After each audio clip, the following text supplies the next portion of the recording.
చిరంజీవి గారితో ఎప్పుడు స్టార్ట్ అవబోతుంది, ఎలా ఉండబోతుంది అది? అది టూ ఎర్లీ రాజేష్, అది ఇప్పుడు ఏం చెప్పలేను. అండ్ స్టోరీ బేసిక్ స్టేజ్లో ఉంది, అది ఐడియా లాక్ అయింది. నెక్స్ట్ లెవెల్కి ఆయనకి ఇంకా కంప్లీట్గా ఇలా ఉండబోతుంది సినిమా, ఇలా చేయబోతున్నాం అనేది ఇంకో కంప్లీట్ నెరేషన్ ఇవ్వాలి. నేను కొద్దిగా నెరేషన్ ఇస్తే ఆయనకి ఒక కాన్ఫిడెన్స్ వస్తుంది. సో కథ ఫస్ట్ ఏం చేసినట్టు ఫస్ట్ స్క్రిప్ట్ లాక్ అవ్వాలి. సో ఆ ప్రాసెస్లో ఉన్నాం. సో డెఫినెట్గా అందరూ ఊహించినట్టే సో బెస్ట్ ఎంటర్టైనరే వస్తుంది. అది ఏరియా వస్తుంది, ఎప్పుడు వస్తుంది అనే అప్డేట్స్ త్వరలో చెప్తాం. నాకు తెలిసిన ఇన్ఫర్మేషన్ ఏంటంటే మే నుంచి షూటింగ్ స్టార్ట్, సంక్రాంతికి ప్లాన్ చేస్తున్నారు టార్గెట్. రాసేసుకోరా, నీకు ఏది అనిపిస్తుంది రాసేసుకో నువ్వు. ఎప్పుడు వస్తుంది అసలు అనౌన్స్మెంట్? అందరూ వెయిట్ చేస్తారు. ఒక 3 to 4 weeks. ఈ సక్సెస్ గురించి ఆపారా? ఈ రిలీజ్ గురించి అట్లా ఏం లేదు, రిలీజ్ కి ముందే కలిసాను ఆయన. అసలు అనౌన్స్మెంట్ ఎందుకు ఆపారా? అనౌన్స్మెంట్ ప్రాపర్ గా చేయాలి కదా. సో ఏంటి కథ ఏంటి, క్యారెక్టరేషన్ ఏంటి, లుక్ ఏంటి, కాన్సెప్ట్ ఏంటి అనుకొని చేయాలి. మీరు ఇప్పటివరకు ఇంకా ఈ సినిమా మీద ఉన్నాం కదా. ఇప్పుడు మేము సంక్రాంతికి వస్తున్నాం కూడా ఎలా అనౌన్స్ చేసాం, ఒక ఎక్స్ గర్ల్ ఫ్రెండ్ ఒక కథతో అనౌన్స్మెంట్ చేసాం, ఒక సబ్జెక్ట్ ఇది అని చెప్పి చేసాం. సో మేబీ అది కూడా అనౌన్స్మెంట్ చేస్తే చాలా ప్రాపర్గా చేయాలి. చిరంజీవి గారు లాంటి హీరోతో చేసినప్పుడు ఎస్ ఏం చేయబోతున్నాం అనేది క్లారిటీగా అన్ని అనుకున్నాక చేస్తే బాగుంటుంది. సంక్రాంతికి వస్తున్నాం సంబంధించి అందరు ఫీల్ అయ్యేది ఏంటంటే ఇది నార్మల్ టైంలో వచ్చి ఉంటే ఒక బ్లాక్ బస్టర్ అయ్యేది, ఇప్పుడు బిగ్గెస్ట్ బ్లాక్ బస్టర్ అయింది. సో సంక్రాంతికి ఒక టైంలో ఈ సినిమా రాదని, రాజుగారిది గేమ్ చేంజర్ ఉంది కాబట్టి కొంచెం డైలమా నడిచింది. ఆ టైంలో ఏంటి వెంకటేష్ గారు లేదంటే మీ ఫోర్స్ సంక్రాంతికి ఎట్టి పరిస్థితుల్లో రావాలని? ఫోర్స్ ఏం లేదు, ఆయనకి ప్రాబిలిటీస్ ఈక్వేషన్ రాజుగారితో కూర్చొని డిస్కస్ చేసాం. వెంకయ్య గారు చెప్పాల్సింది చెప్పారు, నేను చెప్పాల్సింది నేను చెప్పాను.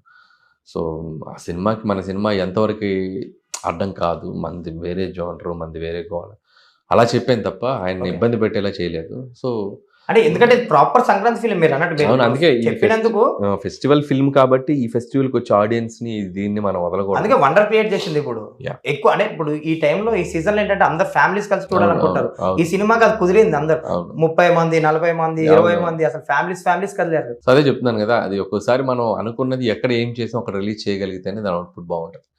సో ఈసారి నేను అదిగా రిస్క్ తీసుకోలేదు, ఏదున్నా కూడా we fought for that. And అది పాజిటివ్గానే జరిగింది. అండ్ దానికంటే గ్రేట్నెస్ ఏంటంటే చరణ్ గారు అటు చిరంజీవి గారు వాళ్ళు కూడా యాక్సెప్ట్ చేయటం. సో ఇలా రాజుగారి బ్యానర్ నుంచి ఒకేసారి 2 సినిమాలు అన్నప్పుడు ఆ హీరోగా చేస్తున్న చరణ్ గారు అయితేనేమి, చిరంజీవి గారు ఆయన కూడా ఓకే రాజు దాన్ని మనం ఎలా ఆపుతాం.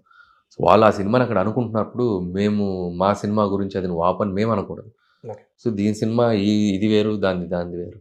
సో లెట్ దెమ్ కమ్ అన్నట్టుగా వాళ్ళు కూడా, అంటే ఎక్కడ కూడా వాళ్ళ సైడ్ నుంచి ప్రెషర్ ఉందని కూడా లేదు మాకు. రాజుగారే ఎక్కువ ప్రెషర్ ఫీల్ అయ్యారు. అంటే 2 సినిమాల మీద ఆయన ఎక్కువ ప్రెషర్ ఫీల్ అయ్యారు తప్ప హీరో గారు చరణ్ గారి సైడ్ నుంచి కానీ చిరంజీవి గారి సైడ్ పాపం వాళ్ళు అసలు ఎటువంటి ఇది వాళ్ళ సైడ్ నుంచి రాలేదు. ఏ ఫిల్మ్ మేకర్ కన్నా రెమ్యూనరేషన్ లేదంటే ఈ నెంబర్స్, గ్రాస్, షేరు ఇవి ఇచ్చకి ఎక్కువ కన్నా టికెట్లు, ఇన్ని టికెట్లు తెగినాయి, ఇంత వ్యూవర్షిప్ వచ్చింది, మన సినిమా మనం పేపర్ మీద వేసుకున్న ఒక కథ ఇంత యునానిమస్గా వెళ్ళింది, ఇన్ని టికెట్లు దొరికి ఇంత వ్యూవర్షిప్ వచ్చింది అనేది కిక్కిస్తుంది. మీకు కూడా అలాగే అనిపిస్తుంది సంక్రాంతికి వస్తున్నాం? 25 లక్షల మంది బుక్ మై షో టికెట్ దిగింది ఆల్మోస్ట్. ఆన్లైన్లో ఇక ఆఫ్లైన్లో ఎంతమంది చూసుంటారు. సో ఫుట్ ఫాల్స్ తీస్తే it's like not a joke. అంటే సంక్రాంతికి వస్తున్న ఫిల్మ్ అనేది ఎంత రీచ్ అయింది అనేది మనకు అర్థమవుతుంది. నిజంగా చాలా హ్యాపీనెస్. వాళ్ళు చూడబట్టే రెవెన్యూస్, నీకు ఫుట్ ఫాల్స్ని బట్టే రెవెన్యూస్ ఉంటాయి. ఇంత రెవెన్యూస్ రావడానికి కారణం కూడా అంతమంది వచ్చి చూశారు.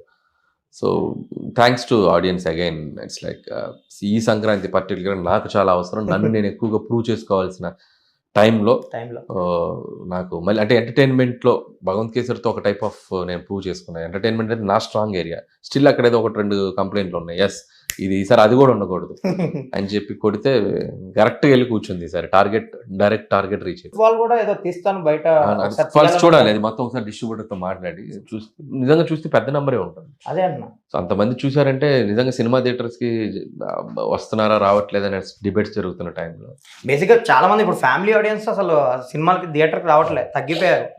సో మళ్ళీ దీనికి కదిలారు హ్యూజ్గా. So this happy thing Rajesh, చాలా హ్యాపీయెస్ట్ థింగ్.